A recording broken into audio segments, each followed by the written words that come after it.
国投证券的首席经济学家高善文在一个国际论坛上说了句大实话，结果就被禁言了，连原定的南开大学演讲都给取消了。咱们来看看他到底说了什么，能让高层这么紧张？其实说白了就2句话。第一句，他说中国 GDP 增速这几年实际可能就 2% 左右，虽然官方数据显示是 5%。第二句更直接，他说政府那些刺激经济的政策都是机会主义，根本就兑现不了承诺。这番言论一出，立刻引发轩然大波。我们来算算这账，官方说2024年 GDP 增长 5%， 那按照现在中国110万亿的经济体量，一年得新增 5.5 万亿。但现实情况是什么样呢？看看这些数据就知道了。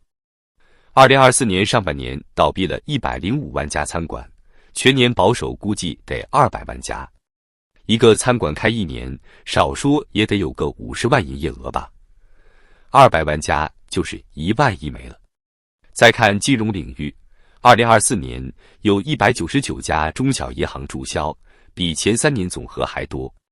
就连媒体行业也不好过，700多家县级电视台停播关门，还有2000家电视台在苦苦挣扎。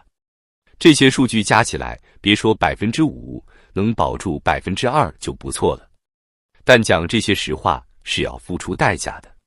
你看高善文这事还不是个例。去年9月，一位知名智库的经济研究专家，就因为在微信群里分析经济形势，说了几句实话，不但丢了工作，还被带走调查。更让人唏嘘的是，整个研究团队的领导层都被大换血。最讽刺的是什么？就在前几天，某监管部门还发了个通知，要求券商和基金公司的经济学家要发挥积极作用，增强投资者信心。说白了，就是要报喜不报忧。这不是讽刺吗？一边让经济学家粉饰太平，一边又说要让市场有信心，这不是自欺欺人吗？你要说经济数据，其实大家都知道水分不小。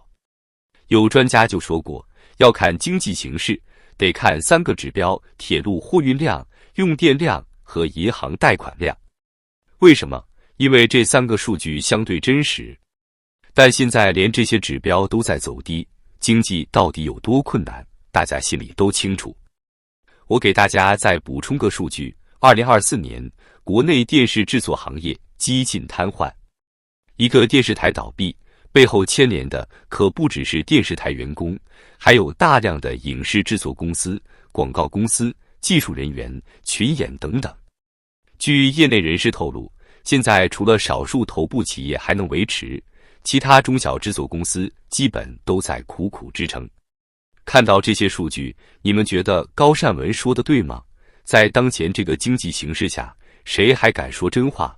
要知道，高善文之前可是业内公认的权威专家，现在却因为一番诚实的分析就被禁言。说起来，那些数据造假，各个行业都有，但最让人无语的是金融行业的数据。有人说已经成立了个房地产企业白名单，审批了 2.23 万亿贷款，年底要放款4万亿。这数字听着就不靠谱，我们来算算账。央行的数据显示，今年1季度全国房地产开发贷款增加才6090亿，到了2季度，房地产开发贷款余额只有 13.77 万亿，基本和1季度持平。这说明什么？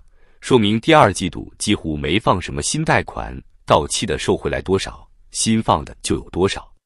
但现在金融监管部门却说，白名单已经审批了 2.23 万亿，还说年底要放到4万亿。你说这个数字靠谱吗？我给大家算个账，2023年末，银行的房地产开发贷款余额是 12.88 万亿。如果真像他们说的要放4万亿，那开发贷余额岂不是要暴增 30% 以上？这可能吗？而且更重要的是，这些房地产企业现在资金这么紧张，只要银行愿意展期，哪个开发商会主动还钱？所以正常情况下，还贷的量肯定比往年少。那问题来了，既然还贷少了，新增贷款又这么多，为什么总量却没变化？这不是自相矛盾吗？再看看房地产的销售数据，2024年的销售额比2023年下降了25%左右。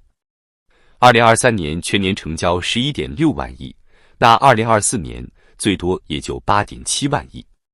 就算再加上政府说的城中村改造项目1万亿，总量也就9.7万亿，比去年少了将近2万亿。有意思的是，现在的房地产库存有多少？你们知道吗？超过7亿平方米，按照每套100平来算，那就是700万套房子没人买。就算政府说的1万亿资金能去化100万套，也只解决了14%的库存。这点力度，连杯水车薪都算不上。关键是这些所谓的政策，连具体怎么落地都说不清楚。大家想啊，现在年轻人都在喊我们躺平了，房子卖给谁去？前几天某大城市搞了个住房新政，说是要解决住房难题。结果呢，政策文件发出来的第2天，楼市成交量反而跌了60%，这不是搞笑吗？市场对这些数据和政策的反应也很直接。2025年第一个交易日，沪深300指数就跌了2.9%，创下近8年来最差开年表现。过去一周更是跌了超过5%，人民币对美元也跌破了7.35，突破了去年的低点。债券市场更惨，收益率不断创新低，这是市场在用脚投票啊。所以啊，现在的问题不是发布会开得够不够多，而是政策靠不靠谱。光靠一些面子工程，喊几句口号就想提振信心，这不是哄小孩玩吗？市场又不是傻子，数字造假谁看不出来？而更让人担心的是，这种数据造假的风气似乎越来越严重了。从地方政府到金融机构都在玩数字游戏。但大家别忘了，经济是实打实的，你可以骗得了一时，骗不了一世。现在的问题是，到底还有多少真实数据是我们能相信的？事实上，不仅是高善文被禁言，我们发现越来越多的经济学家都不敢说真话了。有趣的是，官方不断强调要发挥积极作用，增强投资者信心，这不就是变相在说不要说真话吗？我们来看看2024年的成绩单，超过105万家餐饮店在上半年就倒闭了，全年估计超过200万家。这是什么概念？如果按每家餐厅雇佣5个员工计算，就有1000万人失业。银行系统也不好过，2024年有199家中小银行注销，这个数字比2021年到2023年的总和还要多。更让人震惊的是媒体行业的衰败。截至2024年底，已经有将近700家县级电视台停播或关闭，而且这个数字还在不断扩大。据业内人士透露，全国范围内还有将近2000家县级电视台面临倒闭危机。一个电视台倒闭，不仅仅是台里的人失业，还会连累大量的影视制作公司、广告公司，数不清的技术人员、推广人员和群演都会丢掉工作。这个行业的生态已经处于半死不活的状态了。除非消费市场突然好转，否则整个行业只会继续萎缩。这些问题相互关联，金融市场不景气，影响就业和消费，新投资枯竭，旧工厂搬走，制造业产能过剩，外贸受挤压，大量产业工人找不到工作。但最讽刺的是什么？当高层在新年贺词中喊话，要大家对经济充满信心的时候，市场用实际行动给出了回应。2025年首个交易日，沪深300指数暴跌2.9%，创下2016年以来最差开年表现。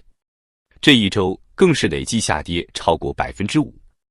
同时，人民币对美元也跌破了7.35，国债收益率不断创新低，这都在释放经济长期衰退的信号。专家分析指出，这些现象说明市场对中国已经完全失去信心。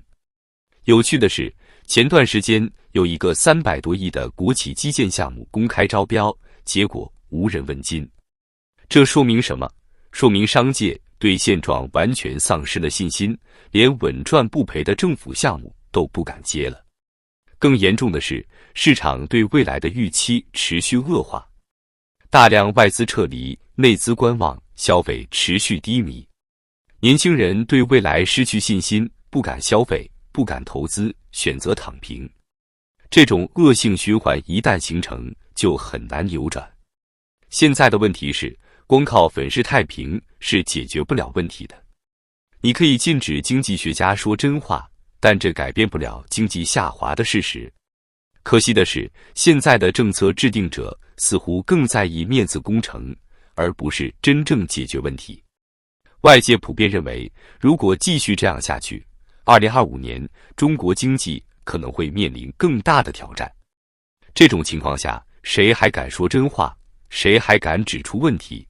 但如果连问题都不敢承认，又怎么可能找到解决方案呢？